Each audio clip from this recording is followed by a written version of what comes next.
So this is just a little addition to the last video I posted about my road trip. I decided I think that it needed a little more detail. So on this trip, it was going great. 10 hours in, we finally get to Las Cruces, New Mexico, and then my chair decided to just give up. That did not even come close to the experience we had being stuck on the bypass in Texas. I am sure you guys have heard back in February there was a huge storm, historical storm. Well, we decided to do a trip right through because, why not? As we go down the highway is covered in snow, can't even drive. Luckily, my father, he put in work on this trip, that's for sure. He hit a dead end, literally 3-hour middle of nowhere highway. You had to get over this hill to be able to make it into any town. We waited for about 3 hours and it came into be night. We were terrified because a police officer drove by and was just looked scared. He had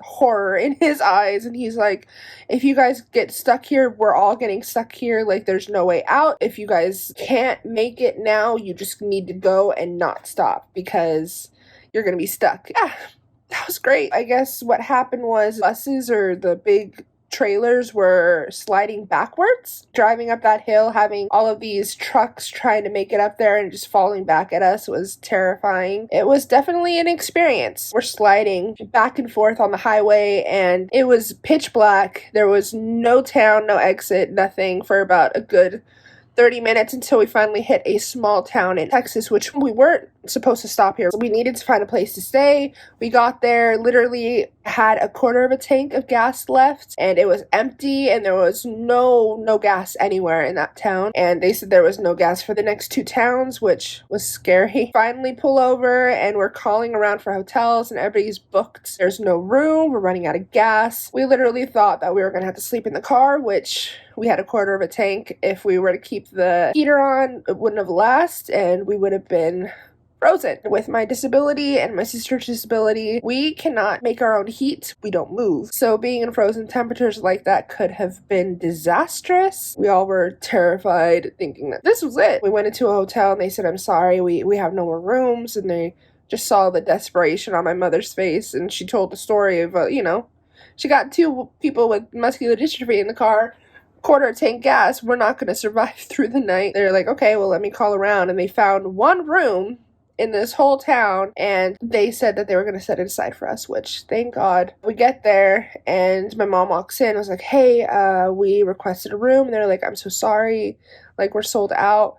And my mom's like, could we stay in the lobby? And they're like, we can't do that. It's not, we'll have to call the cops. And so then finally, the girl from the back of the back office comes over and she's like, are you Paula? And my mom's like, yes, that's me. And she's like, you have the daughters with the disability? And she's like, yes. She's like, we have a room, we have it saved for you. It wasn't accessible, but we made it work. It was heating, it was nice, and it was just a place for us to stay for the night and wait it out. We got up in the next morning and we saw all these cars lined up in the parking lot that were totaled. Almost every car in that parking lot was totaled besides ours, which was a miracle. And then people were telling us, why are you leaving? We've been at this hotel, stuck in it for 2 weeks now because of the storm. Don't go out, it's not going to be good. And we're like, well, we have Disneyland, we're going. We did. And on our way out of the town, we literally were going on the highway. It was starting to clear. It looks beautiful. I mean, gorgeous. And then all of a sudden, we're going right behind this trailer. It literally spun out right in front of us. It jackknifed my dad, by the grace of whatever. Barely skidded off to the off zone, the bypass lane, but it was literally on a cliff. There was no railing. We missed it by an inch without spitting out because he couldn't press on the brakes or it would have been horrible. But yeah, so we finally made it out of there, and then 2 hours later we were in clear skies and good to go. That's my little story. It was scary. I feared for my life, but we made it. We're here. Just wanted to give you the extra details of how awful the first 2 days were, and after that it felt like it was just smooth sailing. Come with us and let's go see the next couple of days, because next we're going to be hitting San Antonio, which was so fun. Thank you guys, and I'll see you guys on the next one. Bye.